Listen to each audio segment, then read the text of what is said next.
Hey Trent, Hey, how's it going? good. How are you? I'm doing well. Fine day today. So, You ready to get started? yep, there you go. All right, my first question for you is how did you get into racing? I've been in my family most of my life, well, all my life. My great grandfather raced karts. My grandfather's raced, dirt tracks in Dundee, New York. Still races. He's still in drag racing. My dad worked on sprint cars for a good chunk of time, and we've always been fans of racing. And when I was 10 years old, my second cousin was getting out of kart racing. Hmm. Asked my dad if I wanted to go racing. The answer was a pretty easy yes, Yeah. and we went from there. So we started off racing at Ranceville Speedway up here in Ranceville, New York, and Merrittville Speedway in St. Catharines, Ontario. So we did that for quite a bit. Then we went touring, won a couple state championships in New York, Pennsylvania. Went national kart racing for a little while. Um, and then after that, we've kind of been doing that since. So, what is your favorite track that you've raced on throughout your career? Watkins Glen, just because it's the track that I've always wanted to race at. One of the Hmm. tracks I've visited Watkins Glen every summer for NASCAR races. It's majority of my life. Every summer I've spent at Watkins Glen, so that's probably number one. Of non-paved tracks, that would have to go to Selinsgrove Raceway Park in Selinsgrove, Pennsylvania. Far and away my favorite kart track. It's fast, it's bigger but not too big. It's everything you could ask for out of a kart track. It's challenging, difficult, satisfying Hmm. to win. Is there someone in the garage that you look up to as like a mentor or even like as a friend? Andy Jankowiak. Didn't really know Andy until I started running Arca because I've heard of him. Hmm. Obviously didn't really know him, and through the race and then testing at Daytona, I've gotten to know him a little better. And you know, he's if I have questions about the Arca car, he's pretty open to answering them, and very glad that he's been open to helping me out that way. And just I was just I'd ask a question, and he was able to give me good answers. And this year at Watkins Glen, I just asked him about braking and such. Just last year, I really didn't know what I was doing, because I had Hmm. an idea just my racing, and I was like, all right, I have more of an idea. I'm going to ask Andy about braking. Basically, give me some tips and advice on braking, so that helped a ton. Uh, Hmm. we had if the transmission didn't break at halfway, I think we would have done a little better at Watkins Glen. So, when you have that mechanical failure at Watkins Glen that takes you out of the race, what is something that you can change physically or mentally to like prepare for the next race? For that, there's quite a few things. We really didn't practice. We had 2 laps of practice in the rain, and it was I I would define practice very loosely. I think I Hmm. just went out on the track, made sure the car ran and turned, and really didn't even get a feel for what the car would be like. Because as Hmm. soon as the race started, it was completely, just completely different, and a lot of differences from even just last year to this year. And I think mechanically there was some stuff, you learn.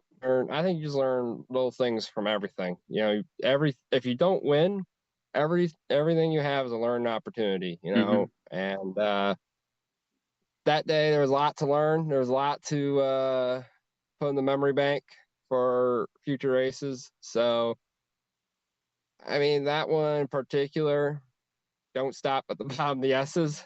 Hmm. Uh, Make sure you're on flat grounds, or you see on red flags when cars turn sideways. It's not just for not doing that for fun. It's Yeah. essentially so they have a flat ground to roll off of. So when they get going again, they don't Hmm. roll backwards like I did. So um, yeah, that's biggest thing to learn is that in particular, but mainly just there's a lot of things that went on in the race that you just put in your memory bank and move on Hmm. with. So both your ARCA races have been at Watkins Glen. Will we see you drive more than just the road courses in the future for Arca? I hope so. Trying to talk and find sponsorship to run some more races elsewhere. Hmm. It's kind of funny. I've heard people describe me as a road course ringer. The first time I ever did something that was we're going to time you on a road course was when I went to Skip Barber at Lime Rock in 2024. That was the first time I ever touched a road course in real life. I've Hmm. been short tractored ovals most of my life. So I hope I can run an oval. That'd be really nice. I wanted to run Lime Rock this year. Obviously, just didn't happen. We just couldn't get all the funding we needed to get for that race. So Hmm. um, I would love to run more ovals. There's a ton of ovals on the Arca schedule that Yeah. are a lot of fun. Hopefully, I can work out some sponsorship and attend a few of those races. Hmm. So, how did you get your opportunity in Arca? Probably the lamest answer you'll ever hear. Well, maybe not so lame.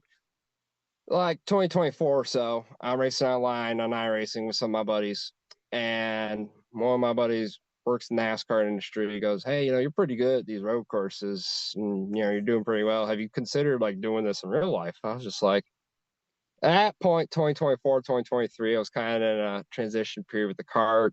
Hmm. We switched chassis manufacturers, and we weren't so good. And I was kind of thinking, like, I think the NASCAR period's kind of come and gone, right? Because you just see 16-year-olds and 17-year-olds. And Hmm. I was thinking, nah, there's no way to get in there. Uh, he's like, email, give Andy Hillenberg a call. Give Arca a call, give Andy Hillenberg a call, Hmm. see what you can do. And I gave Andy Hillenberg a call, and he's like, yeah, we can probably do Watkins Glen. I gave Arca a call after I did Skip Barber and years of kart racing. They approved me for the short tracks and road courses. So, um, talked to Brian of Miles of Geneva. I've known him all my life, and Hmm. we talked about it, and we're just like, hey, we have an opportunity to do something that's going to be really cool, and you miss every shot you don't take. Yeah. So he was there and decided to take it. Can we see you going full time in the future for Arca? If you got a paycheck big enough for me, yeah. I mean, like I honestly I have not followed a full point schedule for anything in racing. I think in Hmm. probably 10 years.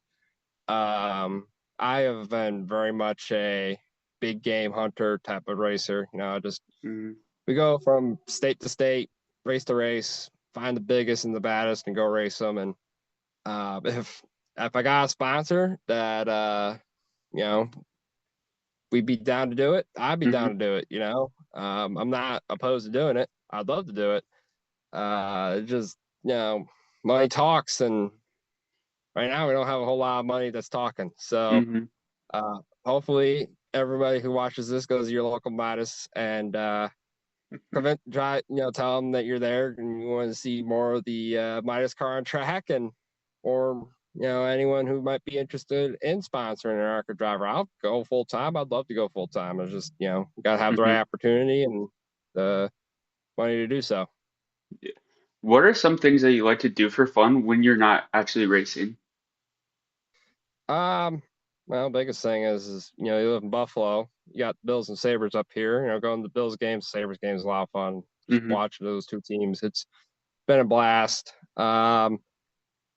Work out occasionally, go on iRacing with my buddies. And that's always fun. And if not, there's always a race somewhere around here I love watching. So, Hmm. um, pretty much stay involved in some sports, you know, and all else fails, there's plenty of good places to eat around here. So, um, just going out with my friends, Hmm. hanging out whenever I can after work. So, um, that's pretty much my fun free time this is the most free time I've ever had. Our kart schedule's been a little light this year. Hopefully, our next race is going to be July 25th in Columbus, Indiana, for the Hmm. Midwest Race of Champions. So, um, yeah, it's been most of my free time I've had. Is when I realized I don't really have a whole lot of activities to do in my free time other than just watch racing. Yeah. Are you going to watch the draft tomorrow or whenever the NASCAR NHL draft is? I probably will now. Now that Sabres out the fourth overall pick, I probably, I hadn't been half paying attention. It was Mm-hmm. first time in a long time. Sabres are nowhere near the lottery. I'm like, I don't need to pay attention to it. And then, all of a sudden I'm at trivia with my friends, and uh, one of them looks down at their phone after the game's over, goes, "Oh, Byron was just traded for the fourth pick." I was like, "Oh, okay. I guess we gave up a whole bunch for it, and find out we didn't." So Mm-hmm. that's exciting. It's fun that the Sabres are they're finally good again after 15, basically 20 years Mm-hmm. for all intents and purposes. So that's been a lot of fun. It's been fun being in Buffalo for it, and yeah, now I'm gonna have to watch Sabres draft. I was just expecting to get a text around midnight whenever it was. So, Mm-hmm. you know, maybe we'll go to it. Who knows? Would you ever go full Bills Mafia and jump through a burning table like Jason Kelsey did? Uh no, because some tables hurt. I don't think people realize how intoxicated you have to be for someone to think that's a good idea. Mm-hmm. Um, but I will say, of all the drought era parking lot shenanigans, that's probably the one that you can repeat the most Mm-hmm. and you know get hurt the least by. So probably not. I don't see a need for me to go through a table. I've already Mm-hmm. done enough shenanigans. I mean, for me personally, Bill's Mafia would be. I remember going back from a World's Juniors game at Ralph Wilson Stadium, and we're stuck in traffic, and I just see a guy hop out, put the grill back on the back of his truck, fire it right back up, and he was cooking hot dogs for everybody in line. I was like, that's that's that's that's what I remember Bill's games being like. Is you just everyone's just constantly tailgating, making food, and then Mm-hmm. you have the crazies who, after they're done making food, they jump through the table. So How, so when you like prepare for Watkins Glen, how often would you say that you like practice Watkins Glen on the iRacing? I think the first cup that when I did in 2024 Mm-hmm. and preparing 2025, I did a ton. I probably would say I've done close to a million laps on iRacing at Watkins Glen. Just any chance I can, anytime I could, I'd be running Watkins Glen. Just Mm-hmm. repetition, repetition, repetition, and then after I did it, I was going to do it again this year, and I just sat there. It's just like there's stuff that I know iRacing can't repeat, Mm-hmm. and then there's stuff that I know what I know, and the ride I was in, it's not like iRacing was going to find me the missing tenth I needed to win the race. Yeah. You know, I felt for me was ironically I needed practice time and just time on the track because the car feels it's close on iRacing, but it's not a 1-to-1. There's a lot of physics things iRacing can't replicate Mm-hmm. that real life does. So in a way, it was immersion breaking for me, knowing that what you do in the actual car and what you do on iRacing oftentimes don't work together. Sometimes they do. Mm-hmm. A lot of the top guys use iRacing to really like hone in on stuff, Mm-hmm. and I think it all depends on driving style and how you feel things through. For me, I've always been a seat of my pants driver. So until I got to be back in the car again, it was kind of like I have in my mind, you know, like I know what the track looks like. I've been there for Mm-hmm. 20 something years of my life. Like I could probably drive it blind, in a pace car. But finding the little bits, I probably needed 20 minutes of practice to be like, all right, this is Mm-hmm. how it handles.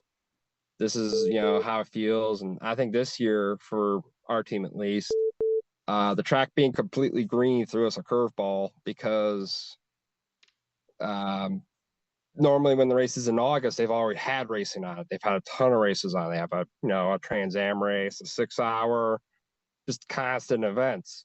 Mm-hmm. This year, it had no events. Like the Arca race, when it took the green flag, was the first time on the dry track Watkins Glen had anything competitive on it.